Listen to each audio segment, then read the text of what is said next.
नमस्कार, जय श्री कृष्णा। मैं डॉक्टर राजेश्वरी ऋषिश्वर एक बार फिर से आपका स्वागत करती हूँ श्री कृष्ण जन्माष्टमी के उपलक्ष्य में।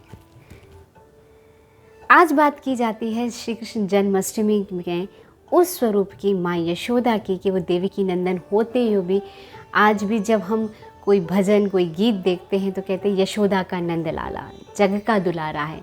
कहीं ना कहीं वो यशोदा के ही नाम से विख्यात हैं, यशोदा के नाम से ही जाने जाते हैं।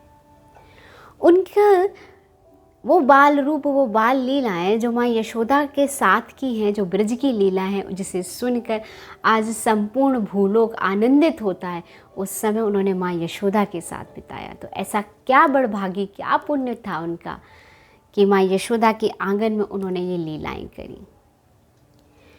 तो भागवत जी में वर्णन आता है कि एक बार ब्रह्मा जी हैं और ब्रह्मा जी के पुत्र हैं द्रोण और उनकी पत्नी हैं धृति, यानी ब्रह्मा जी की पुत्र वधू का नाम है धृति।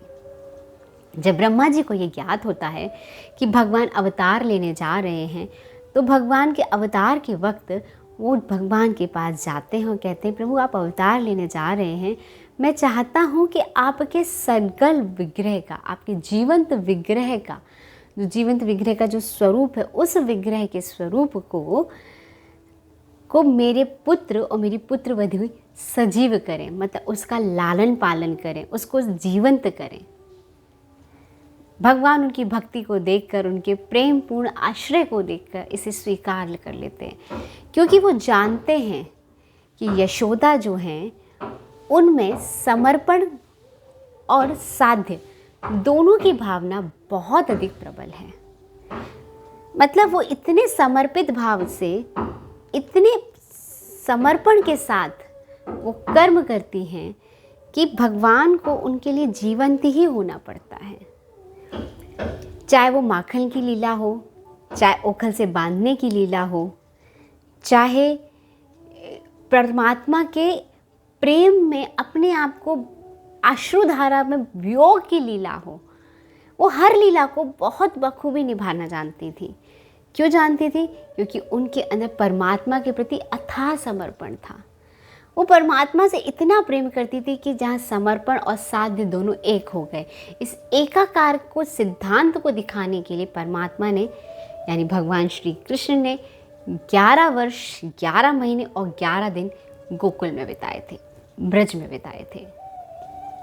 इस अंगीकार रूप को, क्योंकि माँ जानती है कि हर लीला में श्री कृष्ण मेरा है, ये मेरे हैं और ये जगत के कल्याण के लिए हैं। इनकी प्रत्येक लीला इतनी सुमधुर है कि उनका अंग अंग कोमल है, मक्खन के नैवेद्य से भी ज़्यादा कोमल है। लेकिन माँ यशोदा देखती है कि जब उन्होंने दही की मटकी से पूरा नंद भवन में उन्होंने दही की कीच कर दी है, तो उनको डांटने से, उनको बांधने से नहीं रोक पाती है, उन्हें दंड देने से नहीं रोक पाती है। तो दंड देने से जब उन्हें बांधती है तो देखती है कि सुबह ही तो उन्होंने अपने लाला को रेशम की डोर में घुंघरू और कुछ मणि पहनाकर बांध दिया था, और अभी फिर से 2 अंगुल की डोरी, यानी समर्पण और सामर्थ्य दोनों की 2 अंगुल की डोरी फिर से छोटी पड़ जाती है। माँ यशोदा जानती है कि मैं अगर दूध गर्म कर रही हूँ, ये पंच द्रव्य बना रही हूँ, दूध बना रही, लेकिन अगर मैंने कान्हा को नीचे रखा तो उन्होंने ये दृढ़ता की। इन सारी छोटी छोटी लीलाओं से आज जो हम सीखते हैं, जो आनंदित होते हैं, ये सारा का सारा वृतांत माँ यशोदा के साथ हुआ था, क्योंकि माँ यशोदा सेवा भाव की प्रतीक है। वो इतनी सेवा जानती, क्योंकि जो कथा श्रवण से हम सेवा करते हैं, या जो सेवा जी दे रहे हैं, या जिसको सुनाने की सेवा है वो सुना रहे हैं, जिनको सुनने की सेवा वो सुन रहे हैं और उस भाव को जीवंत हो रहे हैं। लेकिन माँ यशोदा उस भाव में हमेशा अपने आप को जीवंत रखती थी। वो परमात्मा के उस अस्तित्व को ऐसे जीवंत रखती थी कि इन्हें कोई कष्ट ना हो जाए। इस जग का त्रिलोकी नाथ है, पर इस भाव से नहीं, वो उसी भाव से कि ये मेरा लाल है और इसके प्रत्येक कर्म को इतना श्रेष्ठ बनना है कि ये इस जग को तारने के लिए आया। जब माँ यशोदा ने अपने से दूर उन्हें रखा, तो जब शकट को उन्होंने फेंका श्री कृष्ण ने, तो ये दिखाने की प्रभु की चेष्टा थी कि जब माँ तुम मुझे अपने से दूर करोगी तो जीवन में तूफान और व्यवधान जरूर आएंगे, जीवन की गाड़ी शक्कट जरूर उल्टा होकर ही गिरेगी। ये दिखाने का वो प्रबंध कर रहे थे। महाप्रभु वेद व्यास ने भगवान की स्तुति के लिए बहुत सुंदर स्तुति लिखी है, और उस स्तुति को उन्होंने कहा है, अस्ति स्वस्तरुणी कराग्र विगल कल्पतरु प्रसंतुलितं वस्तु प्रस्तुत वेणुनाद लहरी निर्वाण निर्व्याकुलम् शस्त्र शस्त्र निबंधने विलयस गोपी सहस्रावृतम् हस्त तापवर्गमखिलो दारम किशोराकृति। महाप्रभु वेदव्यास इसमें कहना चाहते हैं कि अस्ति स्वस्तरुणी कराल विक्रम, कि स्वर्ग की जो तरुणियाँ हैं, यानी स्वर्ग की जो अप्सराएं हैं, वो अपने हाथ में, कर के हाथ में कल्प वृक्ष के पुष्पों को लेकर उस वस्तु पर, यानी उस परमात्मा पे, पार ब्रह्म पर समर्पित कर रही हैं। वो उनको समर्पण दे रही हैं, वो उनको ढक रही हैं। और वो कहाँ तक? वो यहाँ तक, गर्दन तक उन पुष्पों से उनको ढक रही हैं, वो ढक चुके। और वो वस्तु कैसे क्या कर रही है? प्रस्तुत वेणुनाद लहरी, और वो अपने हाथ से वेणु का नाद कर रहे हैं। वेणु यानी मुरली बजा रहे हैं। उस मुरली की धुन से संपूर्ण संसार क्या हो रहा है? निर्वाण में जा रहा है।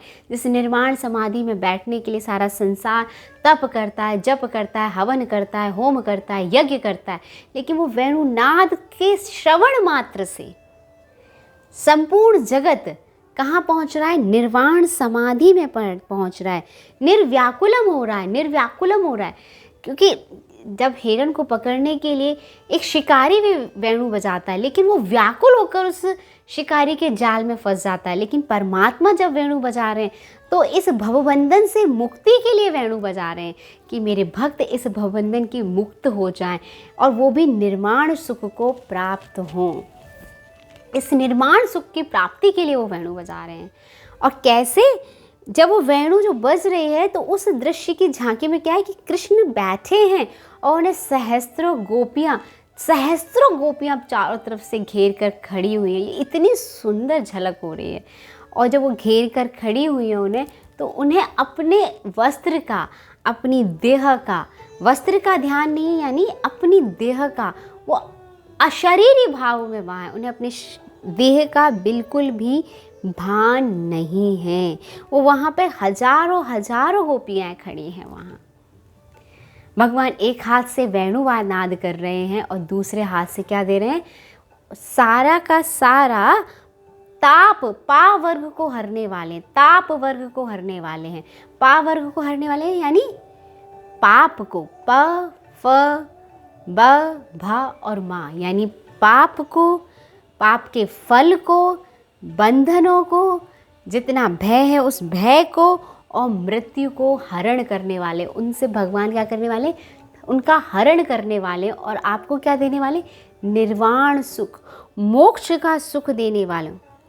और वो कैसे? बहुत उदार हैं और किशोर हैं। वो भी इतने उदार, इतने दयावान हैं कि उनके शरण में जाते ही सम्मुख होए जीव मोहि जवहि, उनकी शरण में जाते ही वो इन सारे भवबंधनों से दूर हो जाता है।